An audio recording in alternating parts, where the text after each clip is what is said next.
Box office దగ్గర excellent కలెక్షన్లతో మొదటి వారాన్ని complete చేసుకుంది.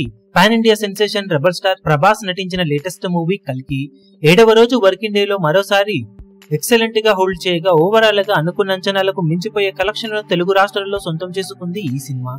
5 కోట్ల నుండి ఆ పైన కలెక్షన్లను మొత్తం మీద 7వ రోజు సొంతం చేసుకునే అవకాశం ఉందని భావించగా మరోసారి నైజాంలో ఎక్సలెంట్ గా హోల్డ్ ను చూపించిన ఈ సినిమా 3.45 కోట్ల దాకా షేర్ ను అక్కడి నుండి రాబట్టగా ఓవరాల్ గా తెలుగు రాష్ట్రాలలో నుండి సినిమా 7వ రోజు మొత్తం మీద 6.04 కోట్ల దాకా షేర్ ను 9.10 కోట్ల దాకా గ్రాస్ కలెక్షన్లను ఓవరాల్ గా సొంతం చేసుకుంది. మొత్తం మీద సినిమా 7వ రోజు సాధించిన కలెక్షన్లతో తెలుగు రాష్ట్రాలలో ఇప్పుడు ఓవరాల్ గా 135.32 కోట్ల రేంజ్ లో షేర్ మార్కును అధిగమించగా గ్రాస్ కలెక్షన్ల పరంగా 210 కోట్లకు పైగా గ్రాస్ మార్కును అధిగమించింది.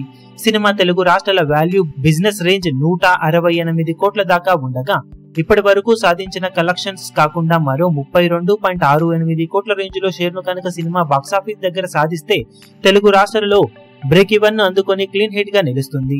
సినిమా మొదటి వారంలో హోల్డ్ చేసిన తీరును చూస్తూ ఉంటే బాక్సాఫీస్ దగ్గర రెండో వారంలో కూడా మంచి జోరును ఇలాగే కొనసాగించే అవకాశం ఎంతైనా ఉందని చెప్పాలి. ఇప్పుడు రెండో వీకెండ్ లో పోటీ ఇచ్చే సినిమాలేవి లేకపోవడంతో బాక్సాఫీస్ దగ్గర ఆల్ ఇండియా లెవెల్లో కల్కి ర్యాంపేజ్ ఇలాగే కొనసాగే అవకాశం ఎంతైనా ఉంటుంది. ఈ వీడియో మీకు నచ్చినట్లయితే లైక్ చేయండి, షేర్ చేయండి, ఛానల్ ను సబ్స్క్రైబ్ చేయడం మాత్రం మరవకండి. ఏ చిన్న అప్డేట్ ను మిస్ అవ్వకూడదు అనుకుంటే బెల్ ఐకాన్ ను ప్రెస్ చేయండి.